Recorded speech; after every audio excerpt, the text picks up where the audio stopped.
하나님의 아들. 요한복음 3장 16절, 마태복음 3장 16절에서 17절, 요한복음 14장 7절에서 11절, 요한일서 3장 8절, 4장 15절 말씀입니다. 하나님이 세상을 이처럼 사랑하사 독생자를 주셨으니 이는 그를 믿는 자마다 멸망하지 않고 영생을 얻게 하려 하심이라. 예수께서 세례를 받으시고 곧 물에서 올라오실새 하늘이 열리고 하나님의 성령이 비둘기같이 내려 자기 위에 임하심을 보시더니 하늘로부터 소리가 있어 말씀하시되 이는 내 사랑하는 아들이요 내 기뻐하는 자라 하시니라. 너희가 나를 알았더라면 내 아버지도 알았으리로다. 이제부터는 너희가 그를 알았고 또 보았느니라. 빌립이 이르되 주여 아버지를 우리에게 보여주옵소서. 그리하면 족하겠나이다. 예수께서 이르시되 빌립아 내가 이렇게 오래 너희와 함께 있으되 내가 나를 알지 못하느냐. 나를 본 자는 아버지를 보았거늘 어찌하여 아버지를 보이라 하느냐. 내가 아버지 안에 거하고 아버지는 내 안에 계신 것을 내가 믿지 아니하느냐. 내가 너희에게 이르는 말은 스스로 하는 것이 아니라 아버지께서 내 안에 계셔서 그의 일을 하시는 것이라. 내가 아버지 안에 거하고 아버지께서 내 안에 계심을 믿으라. 그렇지 못하겠거든 행하는 그 일로 말미암아 나를 믿으라. 죄를 짓는 자는 마귀에게 속하나니 마귀는 처음부터 범죄함이라. 하나님의 아들이 나타나신 것은 마귀의 일을 멸하려 하심이라. 누구든지 예수를 하나님의 아들이라 시인하면 하나님이 그의 안에 거하시고 그도 하나님 안에 거하느니라. 할렐루야. 우리 하나님께 감사와 영광의 박수 올려드리겠습니다. 우리 함께 기도하시고 말씀 보겠습니다. 사랑하는 아버지, 은혜를 감사합니다. 우리가 2달 동안 정말 교회를 오지 못하고 집에서 예배드리던 그 갑갑한 시간이 이제 거의 끝나가고 있음을 느낍니다. 이 자리에 함께 계신 우리 교회 리더십들 위에 또 집에서 예배드리고 있는 모든 국내외 성도들 위에 하나님의 은혜가 임하게 하여 주시고 부족한 종은 온전히 가려 주옵소서. 예수님 이름으로 기도했습니다. 아멘. 지난주에 이어서 오늘도 우리가 예수님의 이름으로 시리즈 그 8번째 주제인 하나님의 아들을 다루기로 하겠습니다. 신약 성경에서 하나님의 아들이라는 이름이 무려 49번이나 등장하는데 예수님 자신도 스스로를 가리켜 하나님의 아들이라고 선포하신 적이 많았습니다. 우리가 예수님을 하나님의 아들이라는 이름으로 고백할 때 제일 중요한 키포인트는 이것이에요. 예수님이 우리와 차원이 다르신 존재임을 인정하는 것입니다. 오늘날 보면은 예수님을 믿긴 믿는데 그냥 논리적으로 윤리적으로 믿는 분들이 있어요. 성경 읽을 때도 그냥 자기 상식선을 벗어나지 않는 한도 내에서만 인정합니다. 그러나 하나님 안 믿는 세상 사람들도 그 정도는 믿습니다. 예수님이 공자, 맹자, 석가모니 정도의 인류의 위대한 성현이었다. 그 정도까지는 믿습니다. 그러나 예수님은 단순히 인간 중에 가장 위대한 존재가 아니시고 그 어떤 인간과도 비교할 수가 없는 하나님 그 자체이신 것입니다. 성경책 또한 책임담이나 이런 노노맹자 사서삼경처럼 그냥 좋은 말들만 모아놓은 책이 아니고 인간을 만드신 하나님의 지혜와 능력이 축약된 그런 살아있는 스토리인 것입니다. 요한일서 4장 15절을 보겠습니다. 누구든지 예수를 하나님의 아들이라 시인하면 하나님이 그의 안에 거하시고 그도 하나님 안에 거하느니라. 이 말은 무슨 말입니까? 우리가 단순히 예수님을 위대한 인간이 아니라 하나님의 아들이라고 고백해야 된다는 뜻입니다. 그 고백에는 뭐가 담겨 있어요? 예수님은 우리의 지성과 한계로 도저히 따라갈 수가 없는 인간 중에 뛰어난 인간이 아닌 가장 보배로우신 하나님이라는 것을 인정하는 것, 우리와 하나님의 그 엄청난 격차를 인정하는 것이 진짜 신앙입니다. 요한복음 10장 30절에서 예수님은 말씀하셨습니다. 나와 아버지는 하나이니라. 이 말은 무슨 말이에요? 예수님이 곧 하나님이시라는 뜻입니다. 하나님의 무한하신 능력과 그 무한하신 지혜, 그 전지전능이 예수님 안에도 그대로 있다는 거예요. 그런데 왜 사람들이 자꾸 예수님을 평가절하하느냐? 이 땅에 오신 예수님이 너무나 겸손한 육체의 옷을 입고 오셨기 때문이에요. 아무리 인간으로 오셔도 뭐 로마 황실에 태어난다거나 하다못해 유대 왕족의 집에서 태어난다거나 하면 그래도 사람들이 인간의 입을 몸을 입고 오신 하나님의 아들이시구나 그럴 수 있는데, 이거 가만 보니까 보잘것없는 유대 나라에 보잘것없는 나사렛의 목수로 오셨단 말이에요. 그 모습이 너무 겸손해서 예수님이 입으신 그 인간의 옷이 너무 남루해서 그 안에 숨겨진 하나님의 영광을 사람들이 제대로 못 알아보았습니다. 그래서 특히 예수님의 가까이 있는 사람들도 예수님을 좋은 분이라고 인정은 하지만 크신 예수님을 너무나 작게 보았어요. 그러나 예수님을 우리는 하나님의 아들이라고 고백할 때 단순히 우리는 그가 착하신 분, 좋으신 분이라고 고백하는 것이 아니라 하늘아버지와 하나이신 영광의 하나님임을 믿는 것입니다. 전지하신 하나님의 지혜가, 전능하신 하나님의 능력이 예수님 안에도 그대로 있는 것을 믿는 것. 그래서 지난주에 우리가 배웠죠. 그는 만유의 주제이십니다.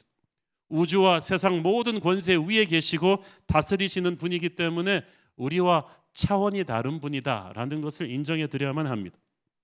그런데 자꾸 우리가 우리 수준에서 예수님을 이해하고 우리 수준에서 신앙생활을 하니까 미니멈 크리스천의 삶을 삽니다. 예수님의 제자들이 그랬습니다.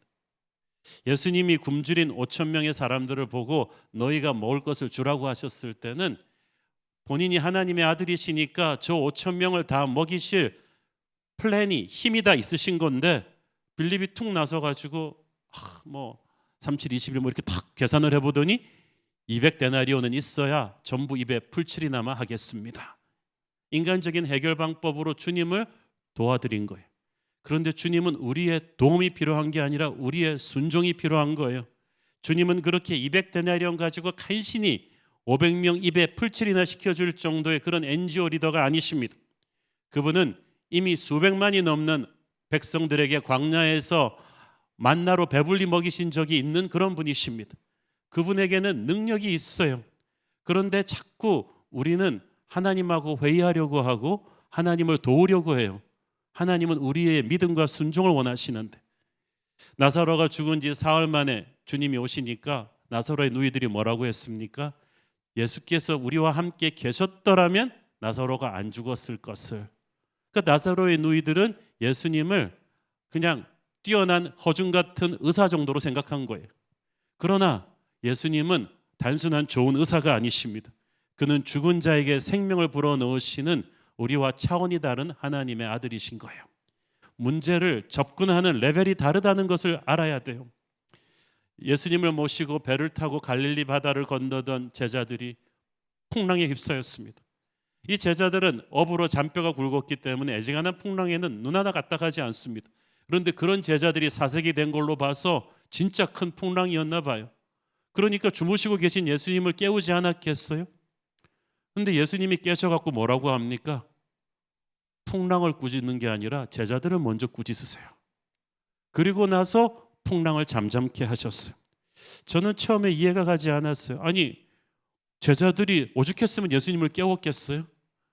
예수님도 같이 노력해 주셔야지 왜 주무셔요? 예수님이 톱인데 예수님을 당연히 그 풍랑이 와서 배가 뒤집어지게 생겼으면 깨워야지 왜 그게 야단 맞을 일인가?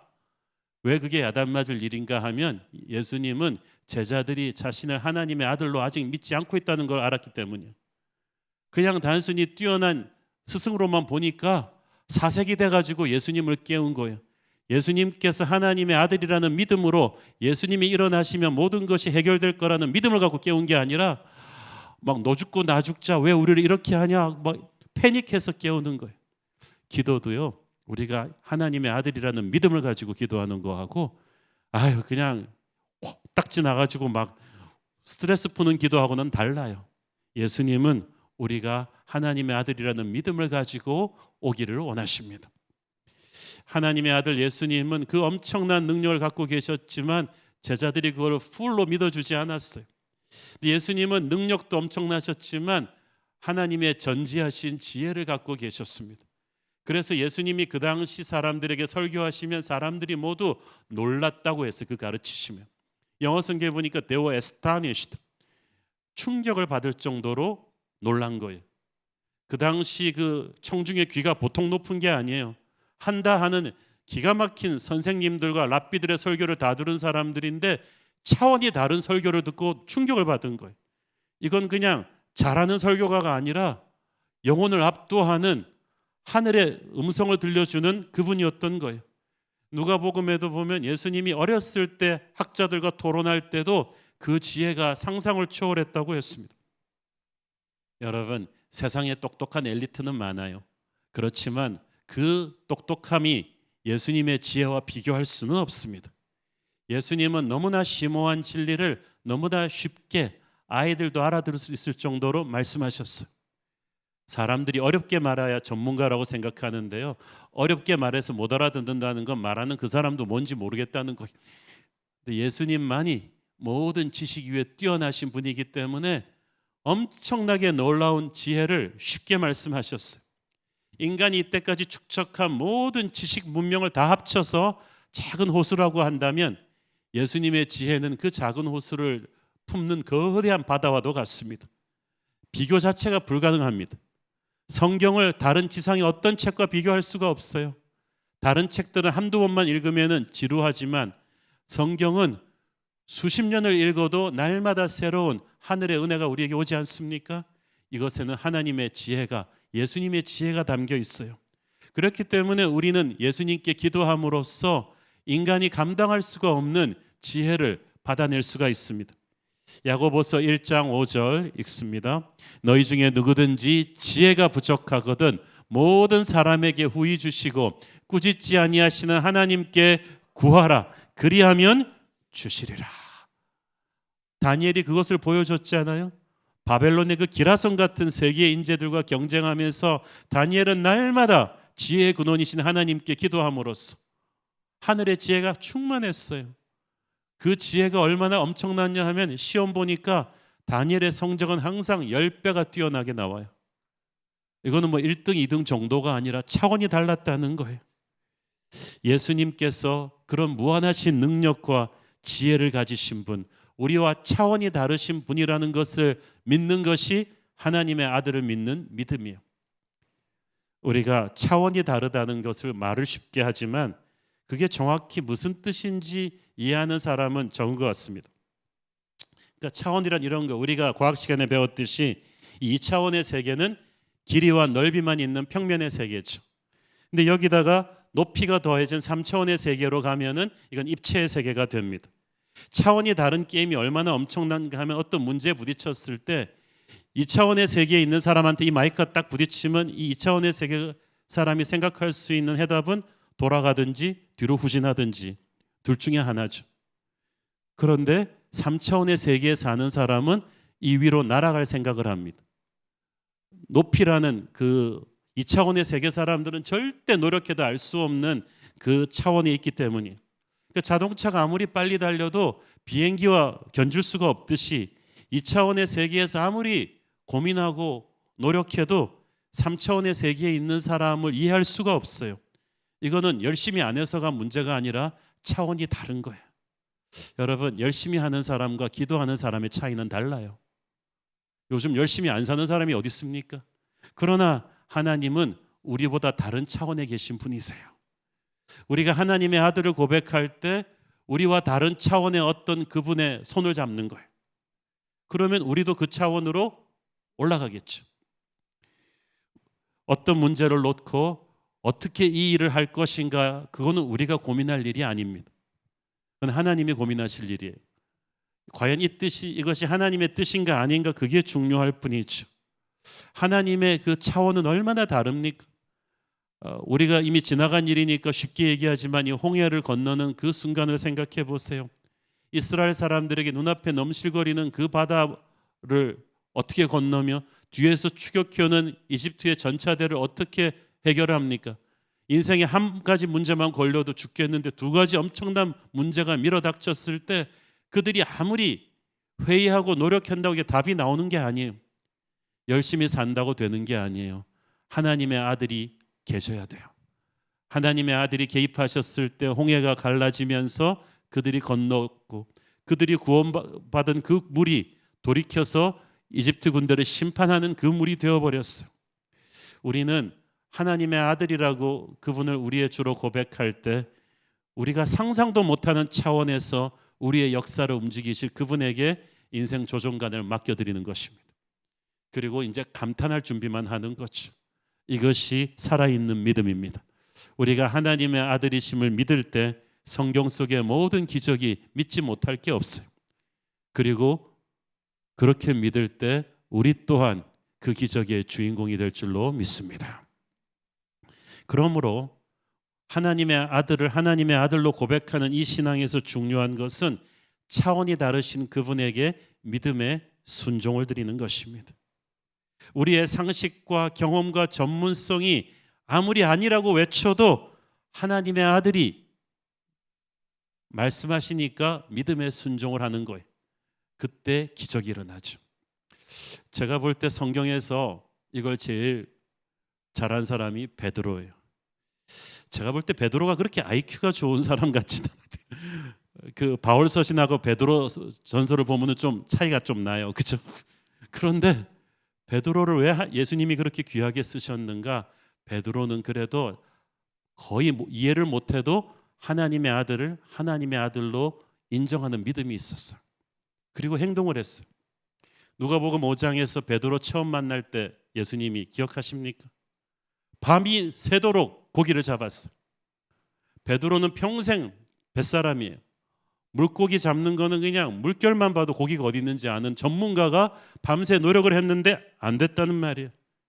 요즘 그렇잖아요. 전문가들이 아무리 노력을 해도 이 경제적인 어려움을 뚫고 나갈 길이 안 보이는데 예수님이 아침에 툭 나타나셔서 깊은 데로 가서 다시 그물을 던져라.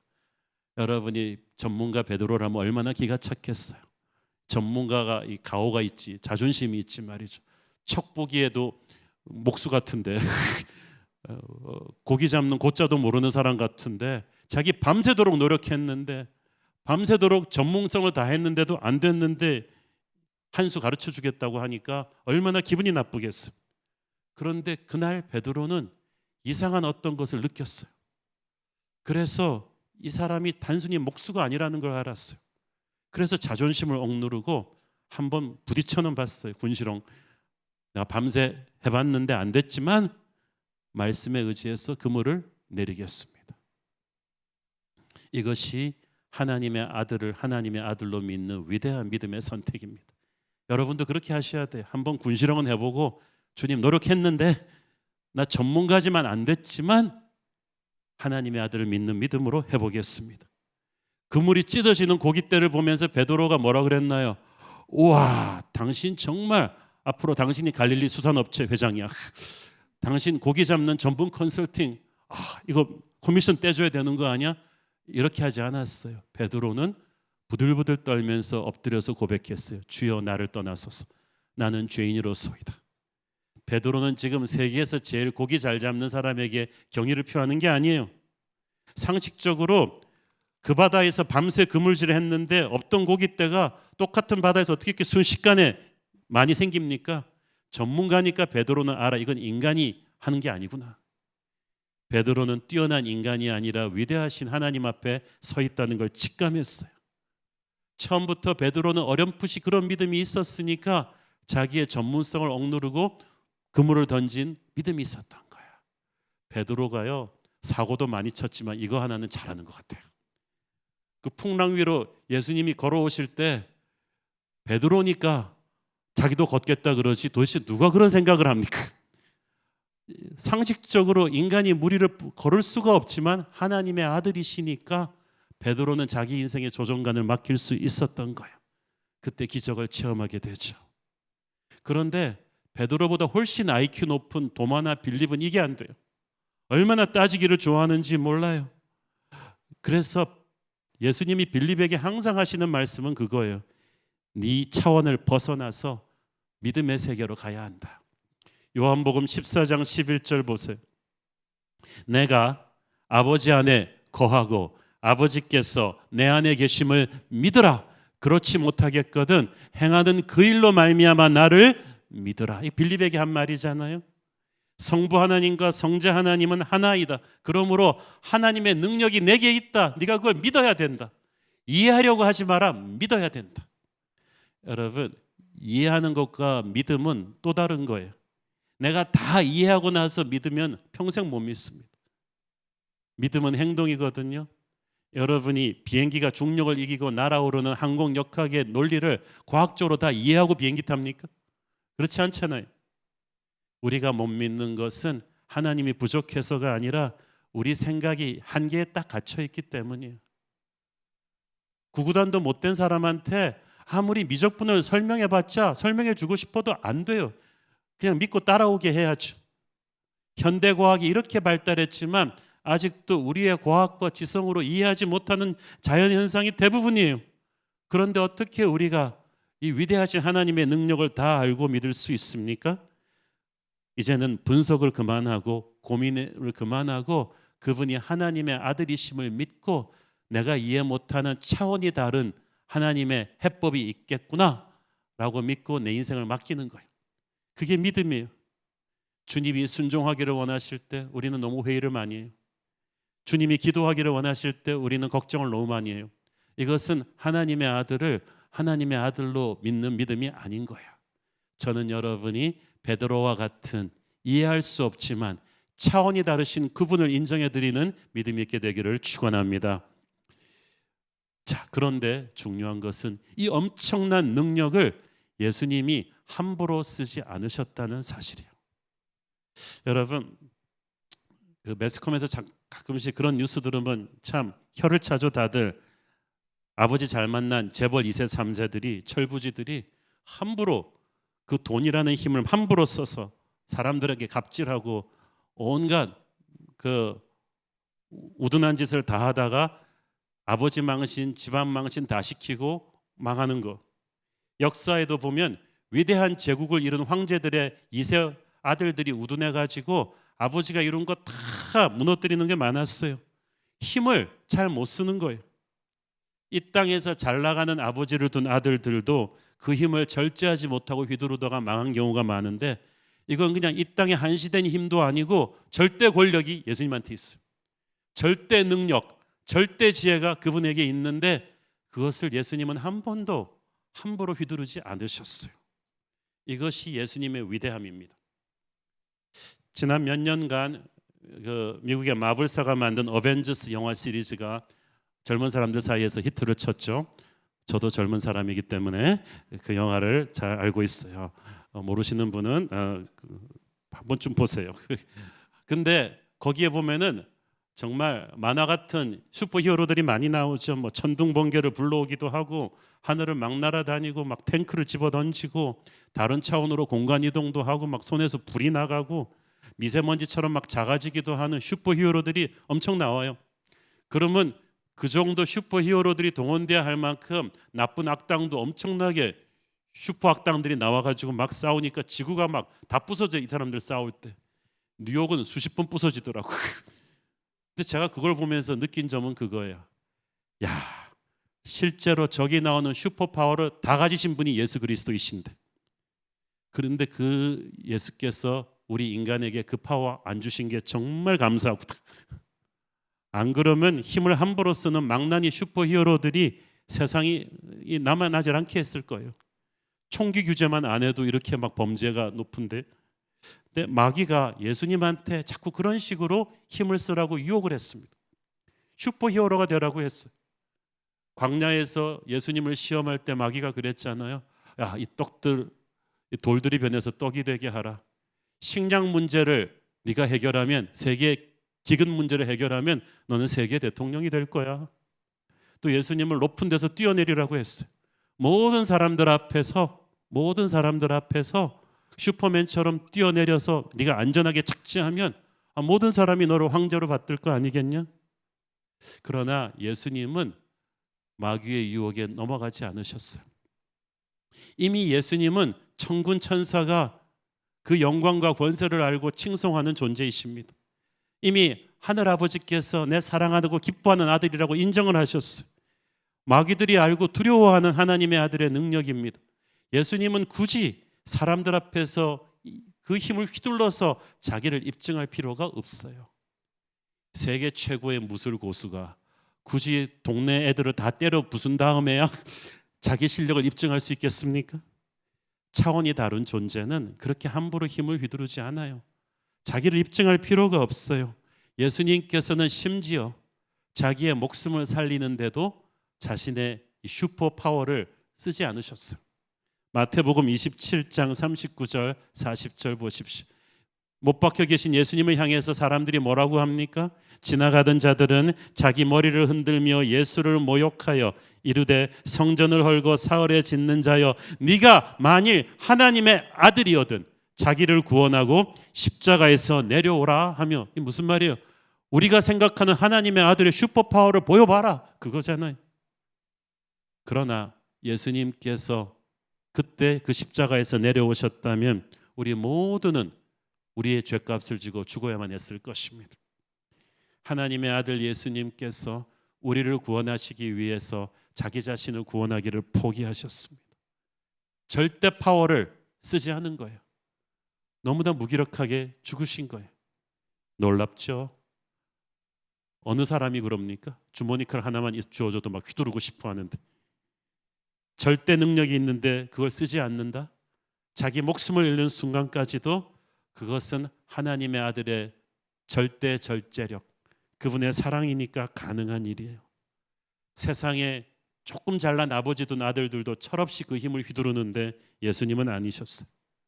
자기에게 주어진 그 하늘과 땅의 권세를 끝까지 함부로 사용하지 않고 절제하셨어요. 왜? 그는 아버지에게 순종하는 아들이었으니까. 그 힘은 하나님 아버지의 뜻을 위해서 진짜 써야 될 때가 있으니까. 히브리서 5장 8절 9절 보십시오.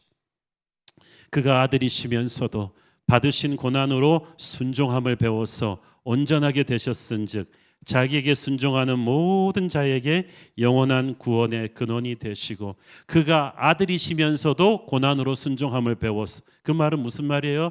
절대자의 아들로 절대 힘을 가지고 있으면서도 그 힘을 휘두르지 않으시고 하늘아버지께 온전히 순종하십니다. 그것은 하늘아버지가 그 힘을 쓰기를 원하는 최고의 사명이 있기 때문이에요. 올림픽이라는 절대 사명이 있는 선수는요, 동네 축구하면서 시간 낭비하지 않아요. 일저일에 힘 빼지 않아요. 그 절대 사명을 위해서 자기를 절제하는 거예요. 예수님이 그러셨어요. 예수님의 절제력은 예수님 안에 하나님의 능력뿐 아니라 하나님의 인품이 계셨기 때문이에요. 갈라디아서 5장에 나오는 성령의 열매 9가지가 바로 하나님의 성품이에요. 5장 22절 23절 시작. 오직 성령의 열매는 사랑과 희락과 화평과 오래 참음과 자비와 양성과 충성과 온유와 절제니 이 같은 것을 금지할 법이 없느니라. 세상에서 제일 최악의 상황이 자기 절제를 할 수 없는 악한 자가 힘을 가지는 것입니다. 무차별 총기 난사 사건 같은 게 그래서 비극적이잖아요. 그래서 세상에서 가장 축복된 일은 절대 능력을 절대 선하신 분이 가지시는 거예요. 그게 바로 하나님의 아들 예수님이십니다. 절대 능력을 오직 예수님 한 분만이 가지고 계시고, 그분이 그 능력을 사랑의 인격으로 온유와 양성과 충성과 절제라는 인격으로 통제하신다는 것이 얼마나 감사한 일입니까? 절대 권력은 그 누구에게도 없고 오직 예수님께만 있으며, 그 예수님은 그 힘을 우리를 축복하기 데 사용하시려고 절제하셨어요. 그래서 예수님께서 이 땅에서 일으키셨던 기적들을 여러분 복음서에서 잘 찾아보세요. 의도적으로 사람들을 사랑하고 섬기는 데만 사용되었어요. 그리고 그 광고 효과는 최악으로 가셨어요. 많은 사람들이 보는 데서 하지 않으셨단 말이에요. 여러분, 무리로 걸어오는 거 사실 제대로 하려면 대낮에 모든 로마 병력, 유대 사람들 다 갈릴리 호숫가로 쫙 도열시켜 놓고 한번 쫙 걸으면 상황 끝이죠 뭐. 그런데 무리를 걷는 그 기적은 제자들밖에 보지 못했어요. 의도적으로 절제하신 거예요. 그의 힘으로 천군 천사를 불러서 로마 군대와 전쟁을 할 수도 있었는데 그러지 않으셨어요. 그는 병자들을 치유하시고 죽은 과부의 아들을 살려내시고 귀신 들린 자에게서 귀신을 쫓아내시는 기적들을 하셨어요. 하나도 쇼맨십 기적이 없어요. 하나님의 아들 예수님께서는 그렇게 온유한 성품으로 하나님이 주신 절대 능력을 선하게 사용하셨고 우리에게도 그걸 배우라고 하셨어요. 나는 온유하고 겸손하니 내게서 배우라고 하셨습니다. 예수님이 그렇게 자기에게 주어진 절대 능력을 절제하신 이유는 그것을 꼭 풀어야 될, 사용해야 될 절대 사명이 있는 거예요. 그 어떤 슈퍼히어로도 할 수 없는 하나님의 아들만이 할 수 있는 그 일, 그 절대 사명은 우리를 죄에서 구원하시는 것이었습니다. 요한복음 3장 16절 보겠습니다. 하나님이 세상을 이처럼 사랑하사 독생자를 주셨으니 이는 저를 믿는 자마다 멸망치 않고 영생을 얻게 하려 하심이니라. 이 말이 무슨 말이냐 하면 독생자가 오지 않으면 세상은 멸망할 수밖에 없다. 세상 속에 살고 있는 모든 사람은 영원히 멸망할 수밖에 없기 때문에 하나님의 엄청난 사랑으로 이 문제를 유일하게 해결할 수 있는 하나님의 아들을 보내신 거예요. 그리고 우리를 위해서 그 아들을 죽게 하셨어요. 이 트레이드는 정말 비상식적인 거예요. 이건 마치 삼성 같은 대기업 하나를 통째로 넘겨주고 콩알 만한 구멍가게 하나 살린 것과 같은 이해할 수가 없는 일이에요. 죄인인 우리를 위해서 하나님의 아들의 생명을 맞바꾼다? 여러분 네이버 뉴스 검색해 보세요. 자기 안을 한번 들여다보세요. 우리가 하나님의 아들의 목숨과 맞바꿀 만한 사람들입니까? 우리같이 자기밖에 모르고 거짓말 잘하고 음란하고 폭력적이고 욕심 많은 사람들, 그 사람들이 가득 찬 세상은요, 사실 천사들의 생명과 맞바꾸기에도 조금 뭐라고 말할 수 없는, 우리는 가치가 없는 존재들이었는데 하나님의 아들을 보내서 이 세상 사람들은 살릴 만큼 우리는 보배롭고 존귀한 존재입니다. 그 사랑을 받았기 때문에 우리가 갑자기 위대해졌어요. 이 컵 이거 아무것도 아니게 보이죠? 그런데 만약에 감정 전문가 이거 1억짜리입니다. 그때부터 여러분은 이 컵을 존경하게 될 거예요. 이거 뭐지 도대체? 컵 안에 뭐가 들었지? 아무것도 아닌 존재인 우리가 예수님의 사랑을 받은 존재가 되는 그 순간부터 천사도 흠모하고 마귀가 두려워하는 존재가 되었어요. 그 하나님의 아들만이 해결할 수 있는 죄 문제를 위해서 예수님은 그 모든 능력을 집중시키신 거예요. 그 맥락에서 하나님의 아들은 어둠의 권세를 멸망시키려 오셨습니다. 예수님이 가시는 곳마다 귀신 들린 사람들이 비명을 질렀죠. 그 안에 귀신들이 비명을 지른 거예요. 하나님의 아들이여 우리와 무슨 상관이 있나이까? 마귀들이 직감을 했어요. 예수님께서 오신다는 것이 어떤 의미인가를.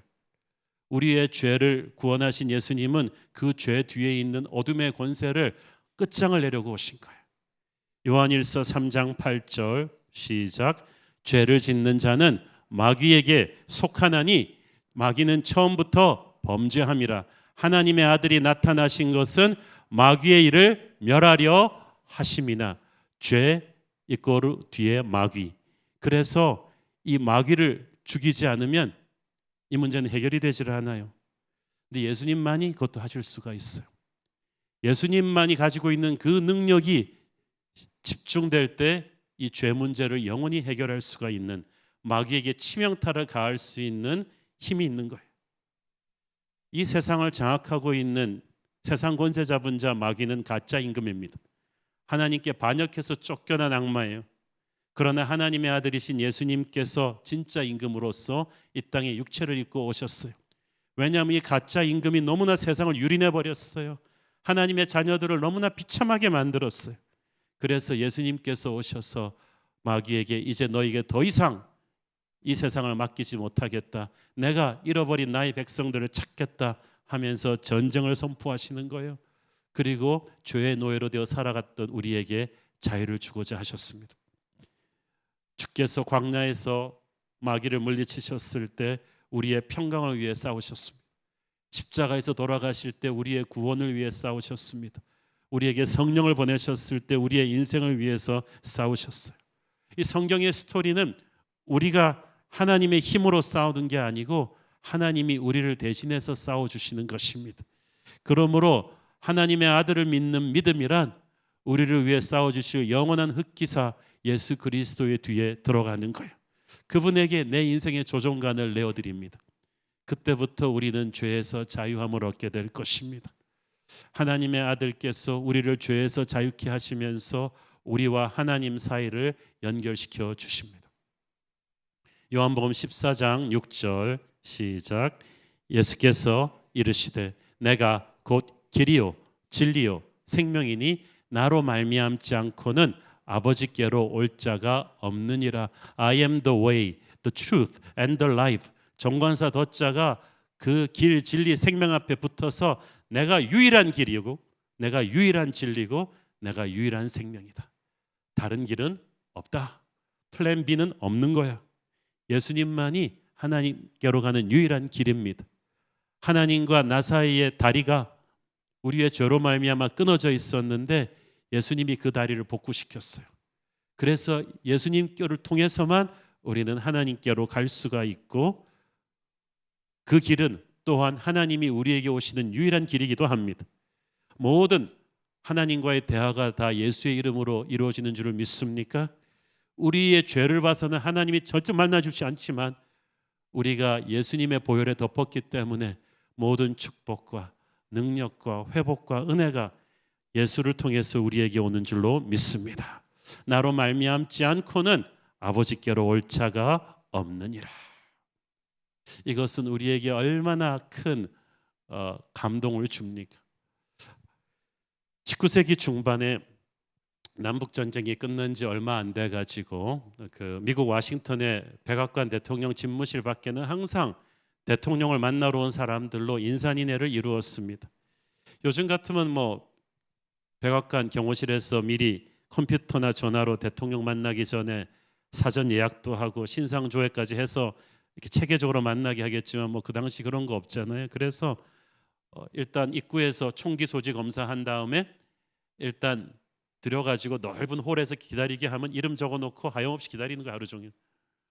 물론 그때도 좀 빽이 있는 사람은 고위층에 빽이 있는 사람은 이름을 좀 위로 올려가지고 하기도 합니다만은 대부분의 사람들은 그냥 하염없이 기다리다가 저녁 시간 돼서 업무 종료하면은 집에 가야 돼요. 그날 한 나이든 참전군인 한 사람이 대통령을 만나러 왔습니다.